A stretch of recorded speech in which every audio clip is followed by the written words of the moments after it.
भारत की तरफ टेढ़ी निगाहों से देखना बंद कर दे।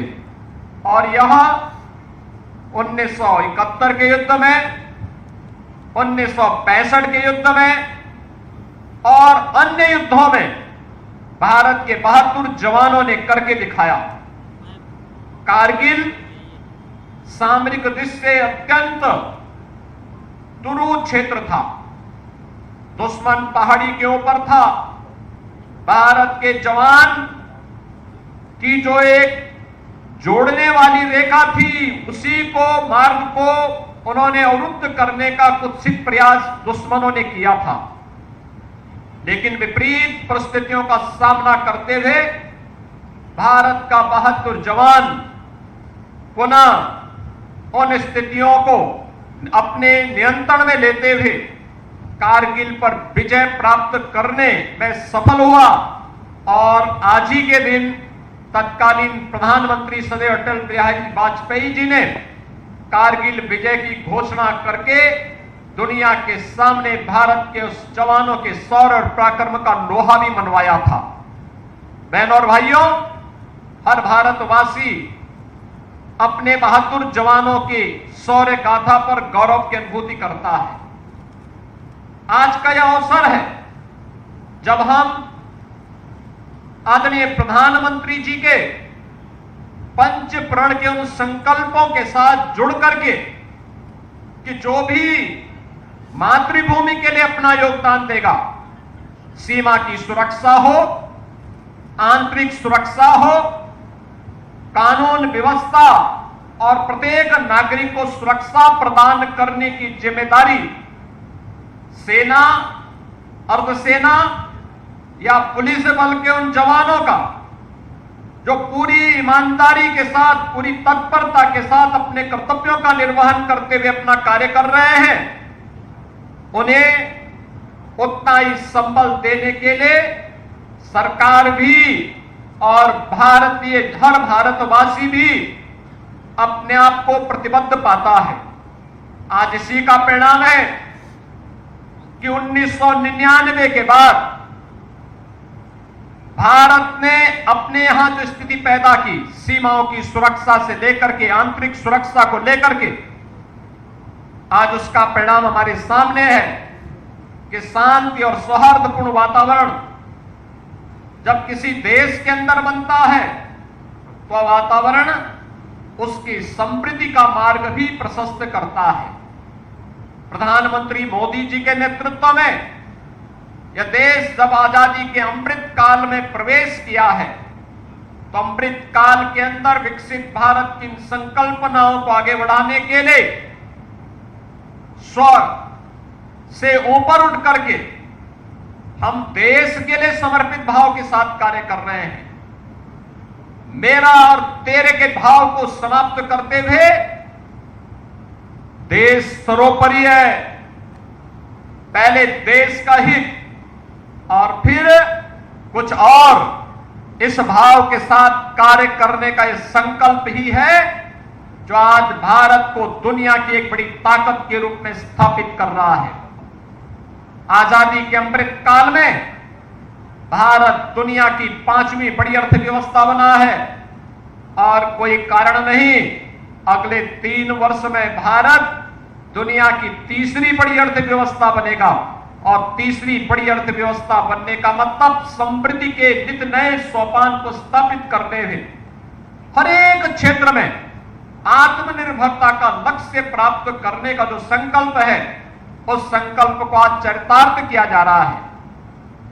रक्षा क्षेत्र में भी defence manufacturing corridor Uttar Pradesh के अंदर 6 नोड पर तेजी के साथ विकसित हो रहा है।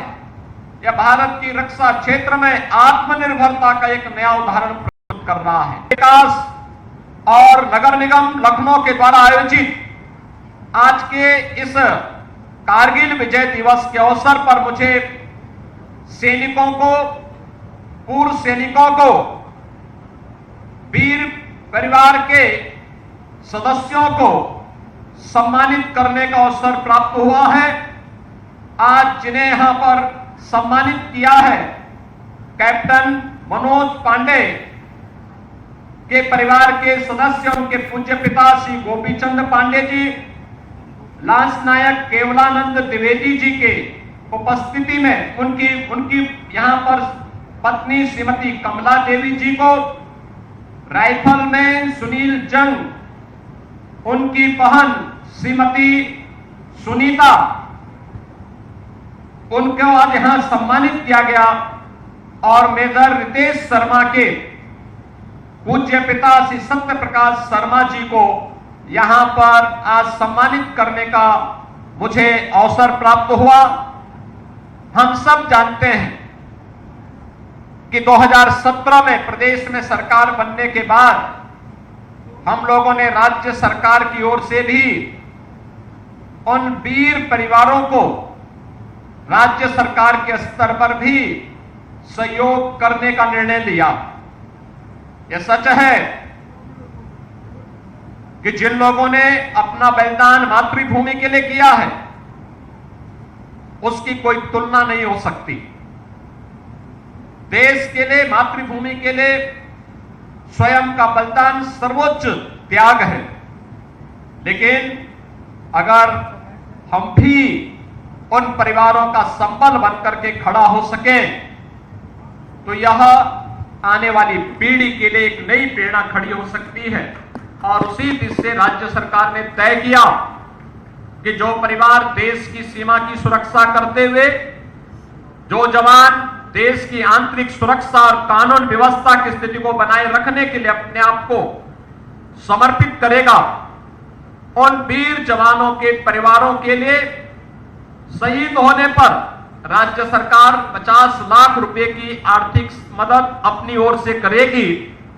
परिवार के एक सदस्य को उत्तर प्रदेश शासन की शासकीय सेवा में उन्हें सेवा का अवसर देगी और जिस गांव कस्बे में उनका घर है वहां पर उनकी स्मृति को जीवंत बनाए रखने के लिए कोई स्मृतिका या किसी इंस्टीट्यूशन का नाम या किसी मार्ग का नामकरण करने का कार्य करेगी। और मुझे बताते हुए प्रसन्नता है कि लगातार हम अपने भारत माता के उन महान सपूतों को आज इन सेवाओं के माध्यम से उनकी स्मृतियों को नमन करते हुए कार्य कर रहे हैं। आज के इस अवसर पर एक बार फिर से मैं कारगिल विजय दिवस के अवसर पर आप सभी को हृदय से नमन करता हूं और आप सबको इस बात के लिए आश्वस्त करता हूं और सदैव आपके हितों के लिए जिस भी स्तर के सहयोग की आवश्यकता पड़ेगी, हम सदैव आपके साथ कदम से कदम मिलाकर के चलेंगे। इस विश्वास के साथ कारगिल विजय दिवस की आप सबको हृदय से बधाई।